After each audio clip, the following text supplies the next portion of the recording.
Hello guys, कैसे हो आप सब। आशा करती होंगे आप सब अच्छे होंगे। यूट्यूब के मेरे कॉमर्स रेगुलर में आप सबका स्वागत है। देखो, कल हमने क्या पढ़ा था। कल हमने ड्राइंग की एंट्री देखी थी कि हमने व्यापार से रुपया निकाला, उसकी एंट्री क्या बनेगी, है ना। और कल हमने क्या देखा था, मोटर कार की देखी थी। जैसे हमने फर्नीचर खरीदा, मशीनरी खरीदी तो उसकी एंट्री क्या बन रही थी, machinery account debit to cash. इस तरीके से हमने कल एंट्री सीखी थी। देखो, एक बार दिखा देती हूँ कि एंट्री हमने कौन कौन सीखी थी। हमने ये संपत्ति क्रय की, संपत्ति क्रय मतलब एसेस्ट परचेस्ड। अगर हम कोई एसेस्ट अपने व्यापार के लिए परचेज कर रहे हैं तो उसकी एंट्री क्या बनेगी, machinery account debit to cash.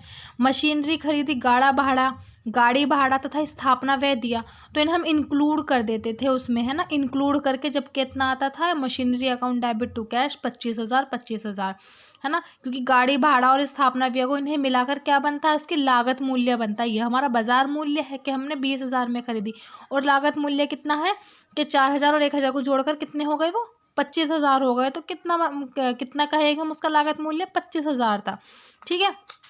और हमने कल क्या देखी थी, ये कि निजी प्रयोग हेतु निकाले, मतलब ड्राइंग्स की एंट्री देखी थी हमने कि पर्सनल यूज़ के लिए जो हम व्यापार से निकाल लेते हैं उसे हम ड्राइंग्स कहते हैं। तो drawings account debit to cash, ठीक है। निजी प्रयोग हेतु 2,000 रुपये का माल निकाला, तो drawings account debit to purchase. Goods है ये, तो हम यहाँ परचेज का यूज़ करेंगे, ठीक है।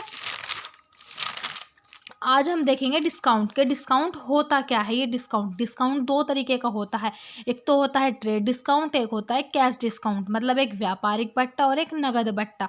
व्यापारिक बट्टा वो होता है जो माल खरीदने से पहले उस पर लिखा रहता है किसी, जैसे तुम बाजार में कपड़े लेने गए तो वहाँ पर दुकान पर या सेल पर क्या लिखा रहता है कि 20% की छूट, 10% की छूट या 50% की छूट, इस तरीके से लिखा रहता है। तो वो क्या होती है, वो होती है व्यापारिक बट्टा, मतलब ट्रेड डिस्काउंट होता है वो। और नगद बट्टा क्या होता है, नगद बट्टा वो होता है जो व्यापारी से नगद पैसा प्राप्त करने हेतु सेलर द्वारा दिया जाता है। जैसे कि हमने किसी दुकान से एक फ़ोन लिया, फ़ोन था वो 13,000 रुपये का, ठीक है। फ़ोन था 13,000 रुपये का, और हमने उसे कह दी कि भाई मेरे पास एकदम पैसे नहीं हैं, तो EMI बांध दे, इसकी EMI के थ्रू मैं ले लूँगा इस फ़ोन को, ठीक है। लेकिन उसे पैसों की ज़रूरत थी, तो उसने क्या कहा कि भाई अगर तुम अभी पैसे दोगे तो तुम्हें 13,000 का फ़ोन है, मैं 12,000 रुपये में दे दूंगा, ठीक है। तो 1,000 रुपये का जो सिर्फ क्या मिला, वो कैश डिस्काउंट मिला। तो उसने क्या कहा कि 12,000 में, तो ठीक है भाई तू मुझे फ़ोन दे दे, मैं तेरे पैसे अभी दे रहा हूँ तुझे हाथों हाथ, ठीक है। तो उसने क्या करा, 12,000 का फ़ोन ले लिया। तो उसे क्या 1,000 रुपये का क्या हुआ, प्रॉफिट हुआ ना उसे। 13,000 का फ़ोन उसे 12,000 रुपये में मिल गया। तो वो जो दिया है डिस्काउंट, वो कौन सा है, हमारा कैश डिस्काउंट है, जो नगद प्राप्ति के लिए सेलर द्वारा क्रेता को दिया जाता है, ठीक है। देखो अब कि व्यापार विक्रय बढ़ाने हेतु दिया जाता है। हम क्या करते हैं, ट्रेड डिस्काउंट जो है वो अपनी सेल ज़्यादा करने के लिए क्या करते हैं, हम उस पर छूट लगा देते हैं कि 10% की छूट है, 20% की छूट है, इस तरीके से हम लगा देते हैं। तो विक्रय बढ़ाने हेतु दिया जाता है, ठीक है। जल्दी तुरंत नगद प्राप्ति हेतु दिया जाता है। हमने अभी क्या क्या उदाहरण लिया था कि हमें फ़ोन लेना है, एक फ़ोन 13,000 का है, लेकिन उसने क्या कहा कि भैया नहीं, अगर तुम मुझे अभी पैसे दे दोगे तो ये फ़ोन मैं तुम्हें 12,000 का दे दूंगा। 1,000 रुपये का प्रॉफिट हो रहा था, तो उसके मन में लालच आ गया कि चलो भाई 1,000 रुपये तो मेरे बच ही रहे हैं। तो उसने क्या करा, EMI ना बंधवा कर उसे हाथ के हाथ ही पेमेंट कर दी। तो उससे क्या हुआ, 1,000 रुपये का प्रॉफिट हो गया, और उसने क्या दिया, वो कैश डिस्काउंट दिया। नगद प्राप्ति के उद्देश्य से जो दिया जाता है वो होता है हमारा कैश डिस्काउंट, ठीक है। देखो, यह है by one get one free होता है कि तुम ये सामान खरीदो, इस पर तुम्हें ये वाला पेन खरीदो, इस पेन को खरीदने पर तुम्हें इसके साथ एक पेन मुफ्त मिलेगा। तो वो क्या है, वो हमारी व्यापारिक बट्टा है हमारा, ठीक है। ये रहा, जल्दी प्राप्त करने हेतु जो बट्टा दिया जाता है उसे हम नगद बट्टा कहते हैं, ओके। नगद व उधार लेन देनों पर दिया जाता है। ये नगद व उधार दोनों लेन देनों पर दिया जाएगा, चाहे कोई सामान उधार खरीदे चाहे कोई सामान नगद खरीदे, दोनों पर दिया जाता है। और ये केवल रोकड़ी लेन देन पर दिया जाता है। केवल रोकड़ी लेन देन मतलब केवल ये कैश पर दिया जाता है, ठीक है। उधार पर नहीं दिया जाता, केवल कैश पर दिया जाता है। व्यापारिक बट्टे की कोई प्रविष्टि नहीं की जाती, केवल माल के मूल्य में कमी की जाएगी। व्यापारिक बट्टे की क्या कोई प्रविष्टि नहीं की जाती। क्या पता तुम इस जर्नल में लिख लो, तो जर्नल में इसकी प्रविष्टि नहीं की जाती, कहीं भी इसकी कोई प्रविष्टि नहीं की जाती। तो क्या इसे सिर्फ मूल्य में से कम कर देते हैं। जैसे कोई 12,000 का मूल्य है, उसमें से हम उसे लेस करके दिखा देंगे, ठीक है। इस तरीके से कैश डिस्काउंट की प्रविष्टि की जाती है। और क्या है, ये एक नॉमिनल अकाउंट है, ठीक है। कैश डिस्काउंट, ट्रेड डिस्काउंट कौन सा अकाउंट है, एक नॉमिनल अकाउंट है, ठीक है। याद रखना कि यदि कैश डिस्काउंट अकाउंट डेबिट हो तो डिस्काउंट अकाउंट भी डेबिट होगा। अगर तुम्हारी कैश डेबिट हो रही है तो डिस्काउंट भी डेबिट करो, कैश क्रेडिट हो रही है तो डिस्काउंट भी क्रेडिट करो, ठीक है। यदि कैश डिस्काउंट क्रेडिट हो तो डिस्काउंट भी क्रेडिट करो, ठीक है। देखो जैसे कि 20,000 रुपये का माल 10% व्यापारिक बट्टे पर खरीदा। कौन सा, व्यापारिक बट्टा, ट्रेड डिस्काउंट। इससे क्या करते हैं, इसकी हम प्रविष्टि नहीं करते हैं ना, मैंने बताया तुम्हें, इसकी प्रविष्टि नहीं करते, केवल क्या, मूल्य में से, इसमें से 20,000 रुपये में से 10% घटा देंगे। तो व्यापारिक बट्टे की पहले 20,000 रुपये का माल खरीदा, इसकी एंट्री क्या बनेगी, purchase account debit to cash, क्योंकि यहाँ पर ना किसी का नाम है ना उधार लिखा है इसमें कहीं भी, तो क्या मान लेंगे, सब नगद की एंट्री मान लेंगे। तो क्या, परचेस अकाउंट एरी, purchase account debit to cash. Purchase हमारा कौन सा अकाउंट है, नॉमिनल अकाउंट है। कैश हमारा कौन सा अकाउंट है, रियल अकाउंट है। तो क्या, purchase account debit to cash, कितना 18,000। अब कह रहे होंगे आप कि हाँ तो 20,000 है, तो यहाँ पे 20,000 क्यों नहीं लिखा। देखो 20,000 में से हम 10% का डिस्काउंट लगाएंगे, ठीक है। 20,000 में से 10% हमने लगाया, कितना निकला, 2,000 रुपये। 2,000 रुपये हमने 20,000 में से माइनस करे तो कितना आ गया, 18,000 रुपये। ये देखो 20,000 में से 10% हमने लेस किया तो 18,000 आ गया, ओके। तो कितना यहाँ पर 18,000 आ जाएगा, ठीक है। देखो 20,000 रुपये का माल 10% नगद बट्टे पर खरीदा। आपके किस पर खरीदा, नगद बट्टे पर। तो नगद बट्टा तो आता है हमारा, है ना, इसकी एंट्री तो हम नहीं करते, लेकिन इसकी एंट्री तो होगी ना नगद बट्टे की। अगर तुम्हारे एग्जाम में इस तरह की कोई एंट्री आ जाए जहाँ पर तुम कैश डिस्काउंट और ट्रेड डिस्काउंट में कंफ्यूज हो, तो इस तरीके से ना मेरी तरह इनों पर अंडरलाइन कर लेना, ठीक है, ताकि तुम्हें याद रहे कि 10% ये व्यापारिक बट्टा है या कैश बट्टा है, ठीक है। तो उससे क्या होगा, तुम्हें आसानी होगी, ठीक है। देखो 20,000 रुपये का माल नगद बट्टे पर खरीदा, तो क्या एंट्री बनेगी, purchase account debit to cash. सबसे पहले तो सिर्फ इसे हटा दो, इसे तुम ढक लेना, इतने को इसे ढक लो, ठीक है। तो क्या एंट्री बचती है, 20,000 रुपये का माल खरीदा, जरा माल खरीदा, तो क्या एंट्री बनेगी, purchase account debit to cash, ठीक है। फिर मैंने तुम्हें बताया था कि यदि डिस्काउंट डेबिट हो तो डेबिट करो, तो अगर तुम्हारा कैश डेबिट हो तो डिस्काउंट भी डेबिट करो, अगर कैश क्रेडिट है तो डिस्काउंट भी क्रेडिट करो। तो यहाँ पर क्या है, कैश क्रेडिट है, तो हम क्या करेंगे, डिस्काउंट को भी हम यहाँ क्रेडिट कर देंगे, ठीक है। तो 20,000 रुपये में से कितना, 10% नगद बट्टा है, तो इसे हम क्या करेंगे, घटा लेंगे। 20,000 पर हमने 10% हटाया, कितना बचा, 2,000 रुपये बट्टा दिया। 2,000 को हम फिर क्या करेंगे, 20,000 में से घटा लेंगे, कितना आ जाएगा, 18,000। तो हमने क्या करा यहाँ पर, ये देखो परचेस कितने की थी हमारी, 20,000 की थी, कैश हमारा कितने का था, 18,000 का था, और डिस्काउंट कितने का दिया हमने, 2,000 रुपये का।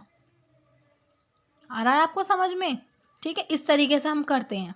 अगर क्वेश्चन में नगद बट्टा भी दे रखो और व्यापारिक बट्टा भी, तो हम पहले व्यापारिक बट्टे को घटाएंगे उसमें से, फिर हम उस पर लगाएंगे, क्या लगाएंगे उस पर, हम फिर नगद बट्टा लगाएंगे, ठीक है।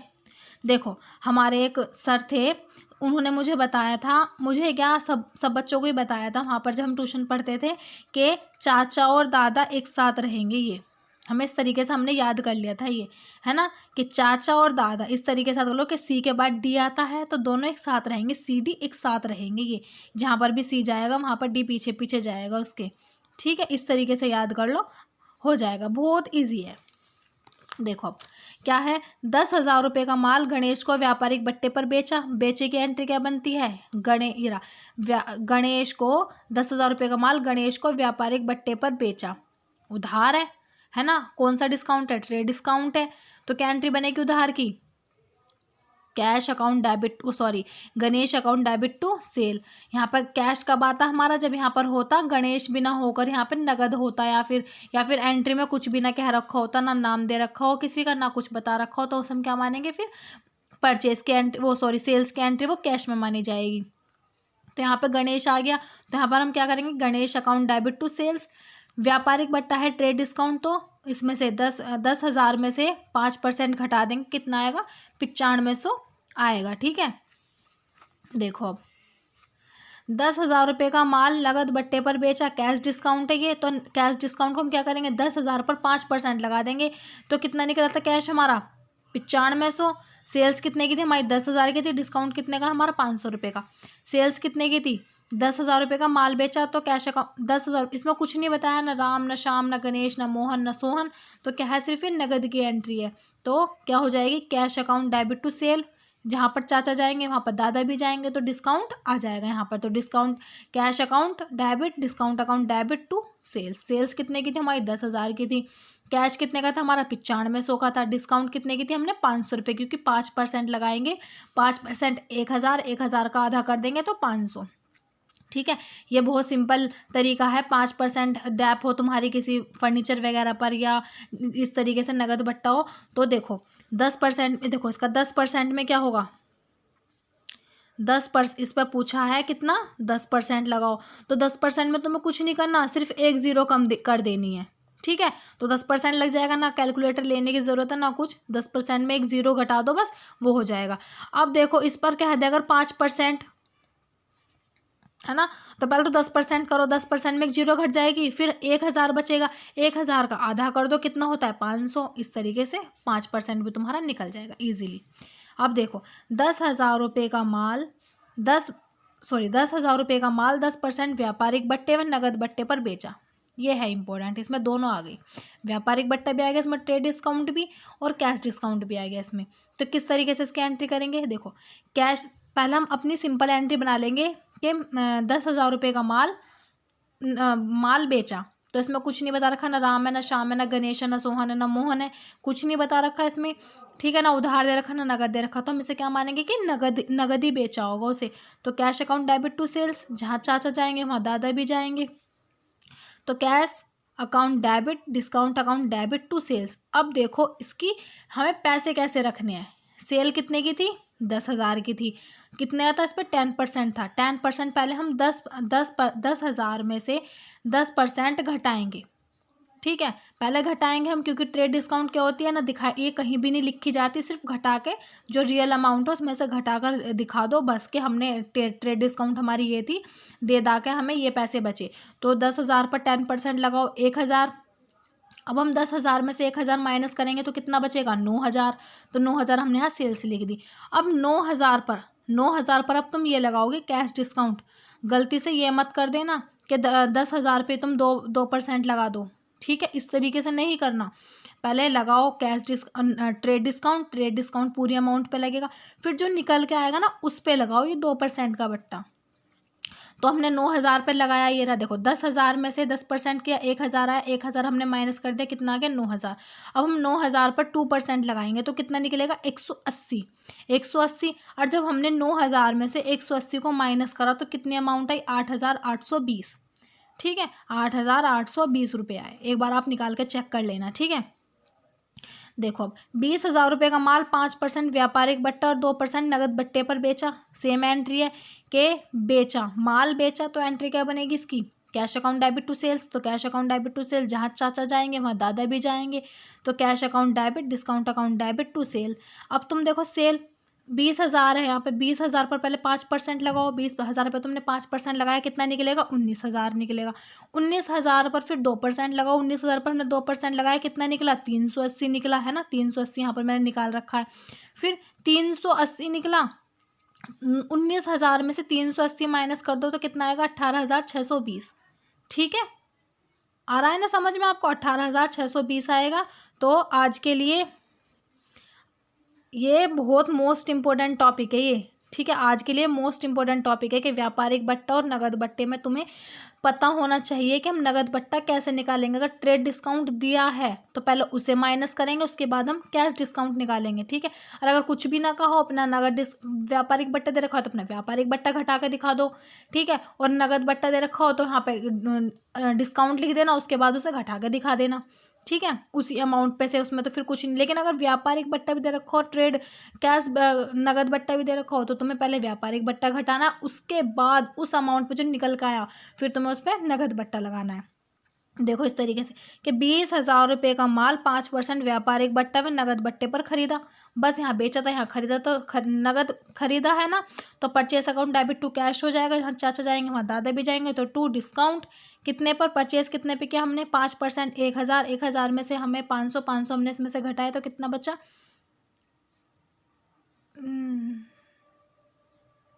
हाँ सॉरी, 20,000 20,000 का है ना, तो 20,000 में से 5% लगाएंगे, 10% करेंगे, पहले कितना आएगा 2,000, 2,000 में से 1,000 माइनस करेंगे, फिर कितना आ जाएगा 19,000। 19,000 के बाद तो मैं इस पे लगाना है, ठीक है। ट्रेड डिस्काउंट के बाद हमें इस पर कैश डिस्काउंट लगाना। हमने कैश डिस्काउंट इस पर 2% लगाया, 380 आ गया निकल के। फिर हमने 19,000 में से 380 माइनस करा तो 18,620 आ गया, है ना। आशा करती हूँ तुम्हें आज की ये एंट्री समझ में आई हो, ठीक है। अगर समझ में ना आए कुछ भी तो प्लीज़ मुझे कमेंट करना, शेयर करो, ठीक है। और इस चैनल को प्लीज़ लाइक करना, सब्सक्राइब करना और बेल आइकन को प्रेस कर देना ताकि समय से सारी वीडियो आपको मिलती रहें।